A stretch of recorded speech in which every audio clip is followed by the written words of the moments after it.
Ayatul Kursi is made up of 9 sentences. Allahu la ilaha illa huwa al-hayyul qayyum, number 1.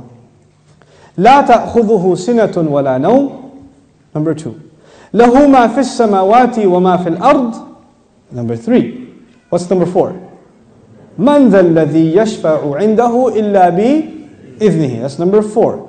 يَعْلَمُ مَا بَيْنَ أَيْدِيهِمْ وَمَا خَلْفَهُم, number 5. Then, وَلَا يُحِيطُونَ بِشَيْءٍ مِّنْ عِلْمِهِ إِلَّا بِمَا شَاءَ, number 6. Then, وَسِعَ كُرْسِيُّهُ السَّمَاوَاتِ وَالْأَرْضِ, number 7. وَلَا يَؤُودُهُ حِفْظُهُمَا, number 8. وَهُوَ الْعَلِيُّ الْعَظِيمُ, number 9. 9 sentences. The first sentence is Allahu la ilaha illa huwa al-hayyul qayyum. It's a beautiful sentence which ends with 2 of Allah's names. What are those 2 names? Al-Hayy, Al-Qayyum, the living and the source of all establishment. Everything stands and exists and is maintained because of Allah.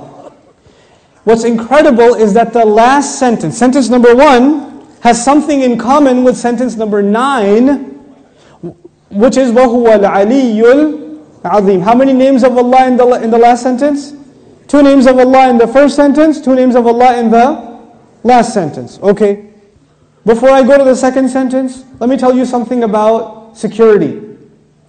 Security guards have a very hard job. But if you get if you're in security, you have to sit in your booth. You have to stare at the CCTV for hours and hours. And does it move? It's the same picture. And you have to look at it for 12 hours, 8 hours. What tends to happen when you're guarding something? You tend to get sleepy. You tend to get tired. Allah Azza wa Jal says about Himself, لا تأخذه سنة ولا نوم. Drowsiness. Drowsiness happens when you're tired. And of course, what happens after that? What's the next step? Naum. This is the second sentence. The second sentence is, these are things that creation has. Creation gets tired and it starts getting drowsy and eventually it falls to sleep. What was the second last sentence? وَلَا يَؤُودُهُ حِفْظُهُمَا. Guarding the skies and the earth does not exhaust Allah. When someone's exhausted, what do they get? Sina and Naum. The second sentence is actually connected to the second last sentence. لا تأخذه سنة ولا نوم ولا يؤوده حفظهما. He says له ما في السماوات وما في الأرض. He owns whatever is in the sky and the earth. Now before I tell you further, you need to understand the difference between 2 words, 2 names of Allah, Malik and Malik. Malik is an owner. Malik is an owner. Malik, what is Malik? King. Is there a difference between a king and an owner? Yes.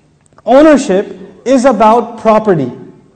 But kingdom is not about, you're not the king over a tree or the king over a piece of land. You're the king over the people who live in that land. Kingdom is about controlling people. Ownership is about controlling objects. There's a difference.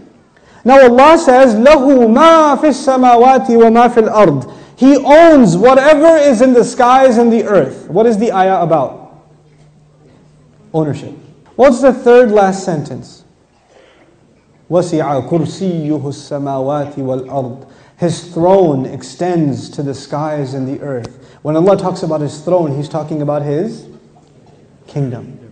One dimension of control is ownership. The other dimension is kingdom. Both completing the picture.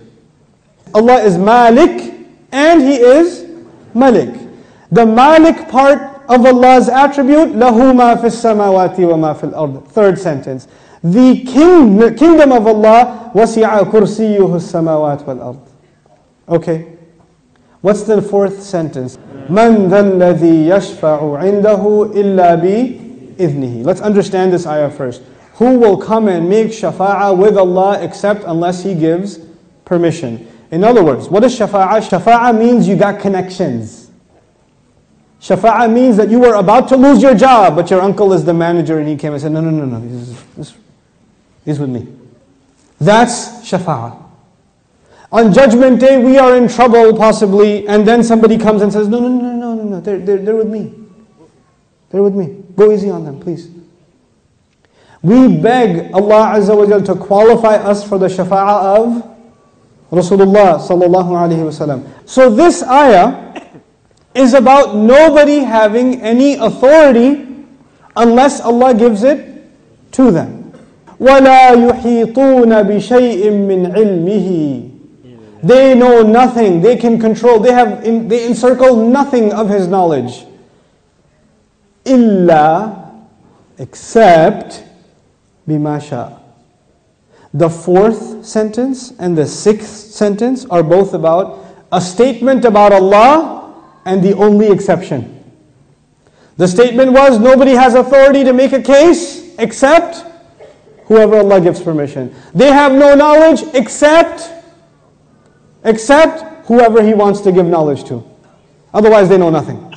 The fourth and the sixth sentence are correlated.